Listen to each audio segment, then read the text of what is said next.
Hear now these words from the Gospel according to John, from the first chapter.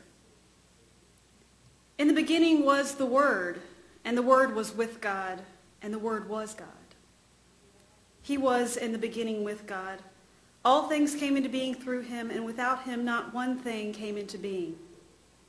What has come into being in him was life, and this life was the light of all people.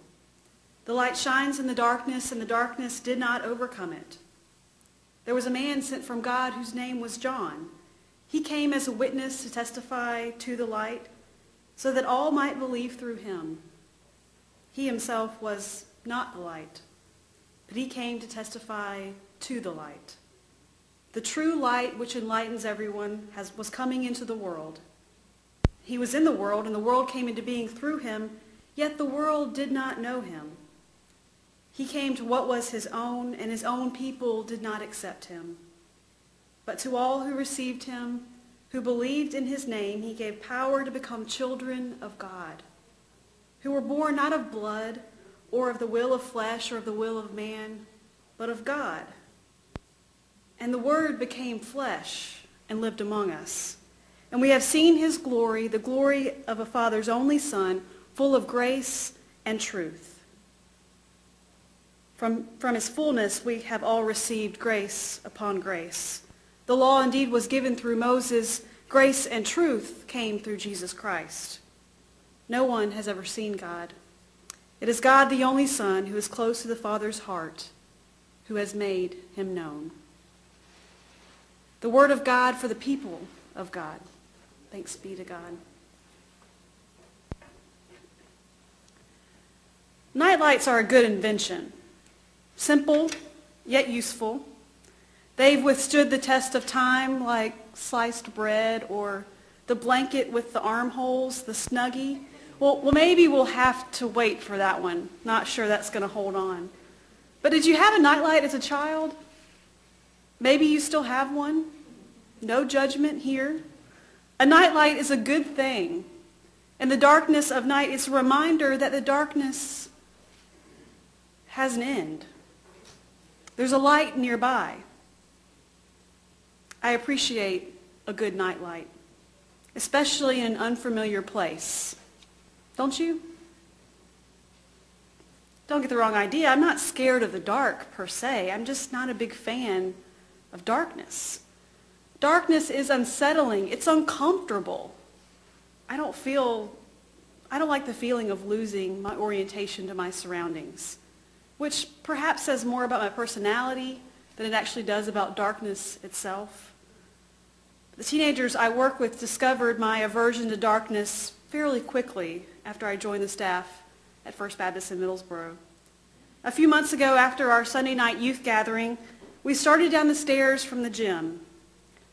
Daylight savings time had just ended, so it was especially dark as I shut off the lights of the gym and began to make my way to the stairwell.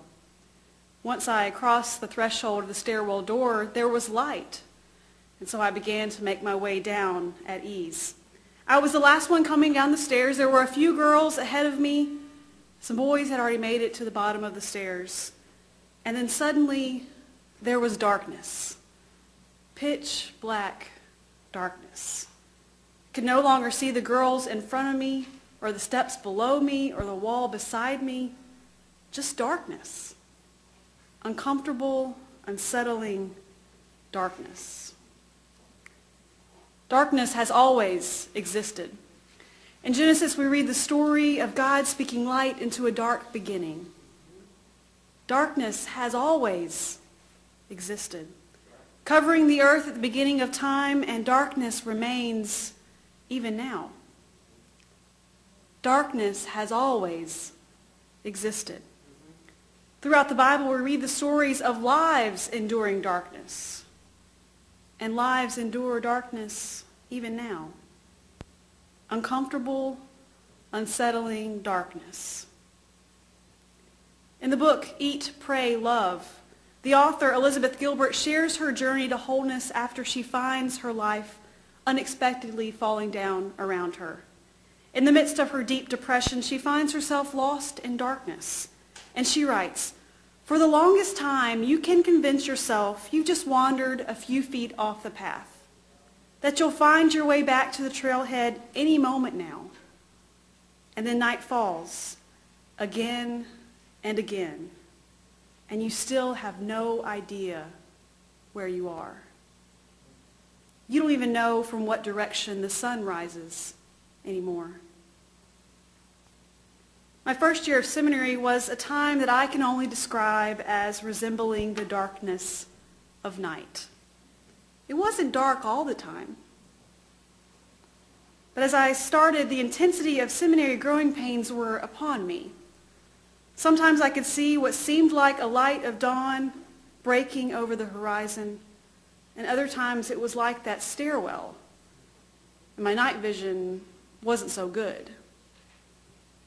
As a religious studies minor in college, I had already been exposed to biblical scholarship and theological debate, but the first year of seminary was different.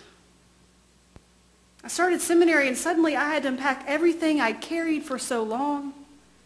I had to take each piece out of my suitcase, give it a quick glance over before going on to a more systematic study of each part.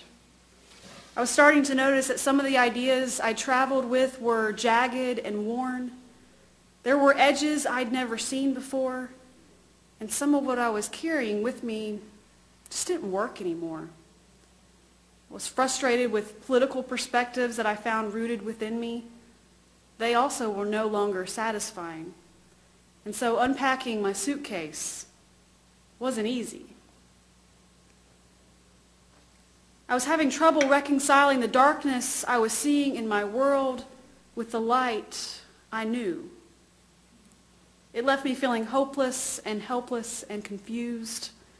The old simple answers weren't working anymore.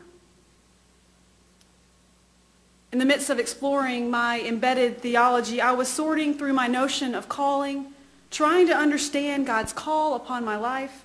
It was changing and developing within me, challenging me beyond where I was when I first arrived, calling me to voice something new.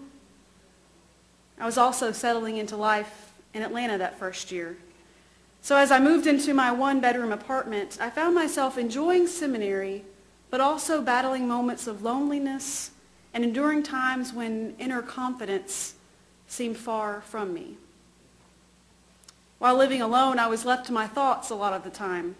Thoughts of trying to sort out my theology and my questions and my calling, trying to find answers to my questions, trying to keep myself oriented to some sense of light, when all I could see around me was a dim darkness. Out of the darkness, the first chapter of the Gospel of John proclaims to us the good news of true light. It's the message of Christmas. Yet there is no manger in Bethlehem, nor are there angels, shepherds, or wise men come from afar. The writer, in fact, includes none of these traditional elements of the Christmas story, but instead tells us the story of God's eternal word coming into the world, and what a difference his light makes in our world. This first chapter describes the major themes of John's account. Jesus is light and life.